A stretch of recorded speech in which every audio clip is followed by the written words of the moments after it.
안녕하십니까. 법무용 PK 변준석 박지연 변호사입니다. 반갑습니다. 반갑습니다. 네. 변호사님, 우리가 사건을 많이 접할 때 정말 많은 사건 중에 하나가 누구누구에게 돈을 빌려줬는데 돈을 갚지를 않아요. 아직 변제를 받지 못했어요. 이때 어떻게 해야 되나요? 이런 상담건이 정말 많죠. 너무 많죠. 네, 정말 많고 여기에 대해서 어떠한 법적 조치를 취해야 되는지에 대해서 문의를 하시는 분이 많으십니다. 돈을 변제받지 못했을 때 취할 수 있는 법적 조치는 정말 많이 있지만 그중에 오늘은 어떤 사기에 대한 고소 관점에서 또 고소장 작성 관점에서 이야기를 한번 나눠볼까 하는데 변호사님 어떻습니까? 좋습니다. 예. 네. 제가 요 주제를 좀 얘기해보고 싶다라는 이유가 있었는데요. 네. 제가 최근에 계속 거래하던 대표님께서 사기죄 고소장을 본인이 좀 AI의 도움이나 이런 것을 받아서 작성했다라고 하면서 좀 봐주세요 하고 갖고 오셨어요. 네. 그래서 봤더니 제가 언제 돈을 빌려줬고 언제까지 갚기로 했는데 못 받았습니다. 이 사람을 처벌해 주세요. 라고만 적혀 있는 거예요. 사실은 이 내용은 그냥 내가 이 사람한테 돈을 빌려줬다. 근데 이 사람이 못 갚았다라는 민사상 채무불이행 내용밖에 안 담겨 있는 거거든요. 그렇죠, 맞아요. 이거를 형사상 사기죄로 구성하기 위해서는 어떤 포인트들이 좀 들어가면 좋을지, 즉 사기죄로 형사 고소할 때 주의하셔야 할 팁, 고소장 작성 시에 꼭 들어가야 할 내용, 이런 것들을 좀 말씀드리고 싶어요. 어떤 것들이 있나요? 일단 사기죄의 핵심 쟁점은 그 사람이 나를 속였고 내가 그 사람한테 속았어야 됩니다. 그럼 아까 같은 사례, 돈을 빌렸다라고 할 때는 예를 들어서 이렇게 생각을 해볼게요. 네. 자, 돈을 빌릴 때 사장님, 제가 한 달 후에 거래처에서 1억 원이 들어옵니다. 그거 들어오면 갚을 테니까 5천만 원만 좀 빌려주십시오 라고 하는 거예요. 그럼 여기서의 포인트는 1억 원이 들어오는지 여부, 그리고 1억 원이 들어왔을 때 5천만 원을 변제할 수 있는지 여부가 쟁점일 거잖아요. 그쵸. 그럼 이 부분에 대해서 이 사람이 실제로 1억 원이 들어왔던 거예요. 들어왔는데 만약에 이 돈을 다른 데 사용을 한 거예요. 그러면 어떻게 구성할 수 있냐면은 1억 원이 들어오면 나에게 변제한다고 했는데 알고 보니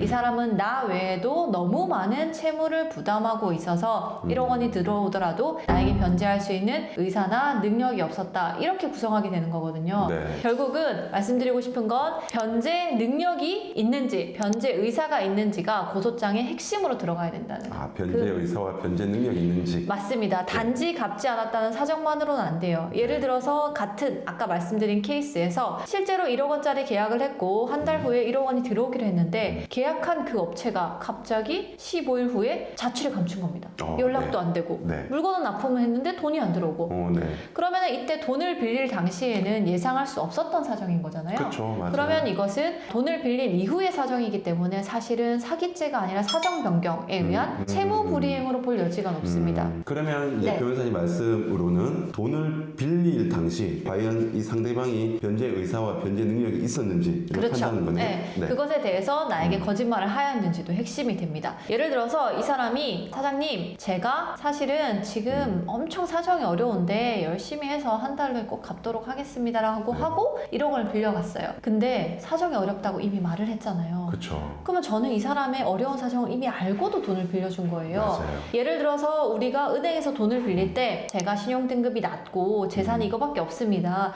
그래도 돈을 빌려주시겠습니까? 라고 했고 은행은 그러면 다는 못 빌려주고 너의 능력을 보호할 때 내가 2천만 원까지는 빌려줄게 라고 했어요. 제가 열심히 일을 했음에도 불구하고 2천만 원을 못 갚았다고 은행을 속인 것이 될까요? 그렇죠. 그건 아니잖아요. 안 속은 거죠. 그렇죠. 은행은 속은 것이 없죠. 그래서 변제 능력이 없다 하더라도 내가 속은 것이 없을 때는 또 사기죄가 성립하지 않습니다. 그래서 사기죄 고소 사실 자체를 구성할 때 변제 능력이 있었는지 여부, 그리고 그것에 대해서 내가 속았는지 기망을 당하였는지 여부가 반드시 들어가야 됩니다. 그래서 그거는 고소 사실을 구성할 때 주의하셔야 될 점이고요. 그거 말고 이제 주의할 점을 몇 가지 더 말씀드리고 싶은데 고소장 내용을 일반인 분들이 작성해서 가져오시는 걸 보면 감정이 굉장히 많이 들어가 있어요.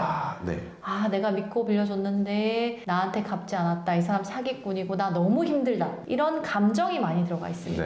근데 수사관은 이런 주관적 판단을 궁금해하는 것이 아니라 객관적인 사실을 궁금해하잖아요. 그렇죠. 그래서 제가 고소장 작성할 때 꼭 드리는 말씀이 시간 순서별로 있었던 일을 객관적으로 한번 자세히 적어보세요. 이 말씀을 많이 드려요. 몇 월 며칠에 이 사람을 어떻게 알게 됐고 이 사람이 뭐 하는 사람이라고 알고 있었고 그 다음에 이 사람이 나에게 돈을 빌려갈 때 구체적으로 어떤 말을 했고 그 다음에 언제 언제까지 돈을 갚기로 했고 근데 그 날짜에 돈이 안 들어왔고 그 이후에 내가 확인을 해봤더니 아까 받기로 한 1억 원은 어디로 가 있었고 이런 것들을 시간 순서별로 자세히 적는 것이 굉장히 중요합니다. 감정을 싹 배제를 하고 네. 작성해야겠군요. 감정은 마지막에 네. 결론 정도에 추가하시면 되고 본문에는 객관적인 내용이 너무너무 중요합니다. 그리고 네. 두 번째로는 그냥 글만 쓰시는 경우가 있어요. 근데 모든 법적 분쟁의 핵심은 증거잖아요. 증거죠. 네. 이 사람이 나에게 말을 한 것이 증거로 남아있다면 카카오톡 대화라든지 아니면은